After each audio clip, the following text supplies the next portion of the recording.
Everyone remembers the fight. Gojo, the strongest sorcerer. Toji, the man with no cursed energy. On paper, this wasn't even a battle. It was a mismatch. One had everything, the other had nothing. And yet Toji won.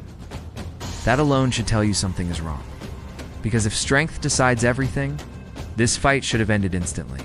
But it didn't. And the reason is simple. This fight was never about strength. It was about something far more dangerous. Clarity. Let's slow this down. Before the fight even begins, Gojo is already defined. He is the strongest.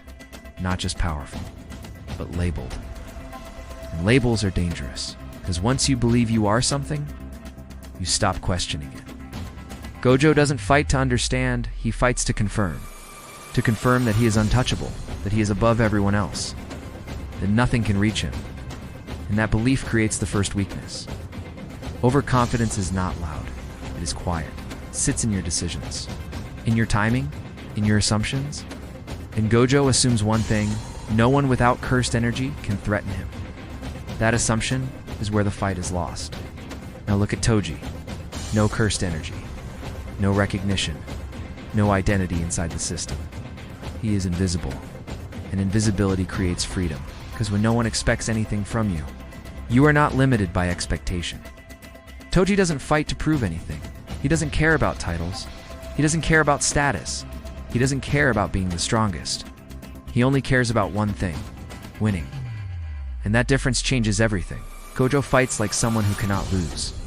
Toji fights like someone who has nothing to lose. Now ask yourself something. Which mindset is more dangerous? The one who believes he is untouchable, or the one who has already accepted death? Because Toji enters the fight already free. Free from fear, free from doubt, free from identity, and freedom is unpredictable. This is why Toji doesn't rush. He waits, he observes, he studies Gojo, not his power, but his patterns. Because Toji understands something Gojo doesn't. Power is visible, but habits are not. Habits are easier to break. So Toji attacks indirectly. He doesn't face Gojo at full strength. He weakens him first, exhausts him, pushes him, forces him into a state where his confidence becomes a liability. This is not strength. This is strategy. Strategy doesn't care how powerful you are. It only cares how predictable you are. Gojo, for the first time, becomes predictable because he believes he is in control.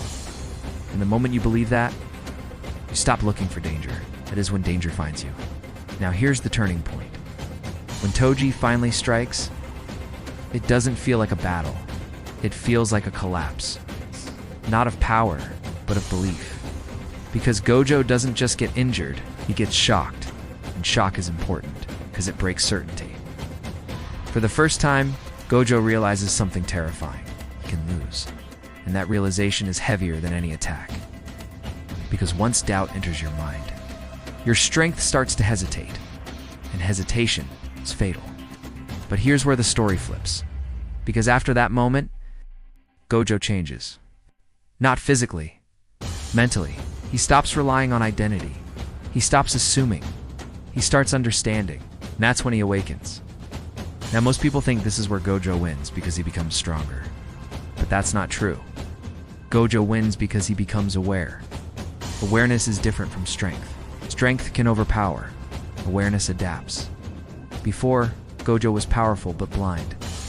After, he is powerful and conscious. And that combination is unstoppable. So when Gojo returns, it looks like a different fight. But it's not. It's the same fight. With a different mindset, now Toji's the one facing something unexpected. Because Gojo is no longer predictable, is no longer fighting to prove. He is fighting to understand. And understanding creates precision. Every move becomes intentional. Every action becomes calculated. And this time, Dada. Toji cannot control the flow because control was never about strength. It was about clarity. And Gojo finally has it. But here's the part most people ignore. Even when Toji loses, he doesn't regret it. He doesn't panic. He doesn't beg. He doesn't break. Because Toji never fought to survive. He fought to express himself. To prove that someone outside the system can break it. And he does, even in defeat. He proves his point, which means Toji didn't lose the fight. He completed it. And that's the difference between him and Gojo. Gojo needed to win. Toji only needed to show. Now step back. What was this fight really about? Not cursed energy, not techniques, not power levels. It was about perception. Gojo saw the world through strength. Toji saw the world through reality. Gojo believed in his position. Toji believed in nothing, and believing in nothing is the ultimate freedom. Because when you have nothing to protect, you can risk everything. That's why Toji was dangerous. Not because he was strong, but because he was free. Think about this. If Toji had cursed energy, he would be part of the system. He would have expectations, limitations, rules, but he has none, and that absence becomes his advantage, because systems are predictable, and predictable systems can be broken. Toji is not bound by rules, so he breaks them, again and again, till even the strongest sorcerer is forced to adapt. And that's the real meaning of the fight. Not strength versus weakness, but system versus freedom.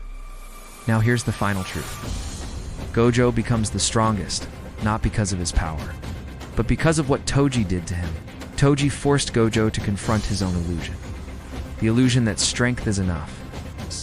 And once that illusion breaks, Gojo evolves. Which means Toji didn't just fight Gojo, he created him without Toji. Gojo would remain incomplete, powerful, but unaware. And awareness is what makes power dangerous. So when people say Gojo versus Toji was about strength, they miss the entire point. Because strength alone didn't decide anything. Mindset did, clarity did, freedom did. Toji lost the battle. But he changed the strongest man alive, and changing the strongest is a different kind of victory. So no, this fight was never about strength. It was about who understood reality first. And in the beginning was Toji.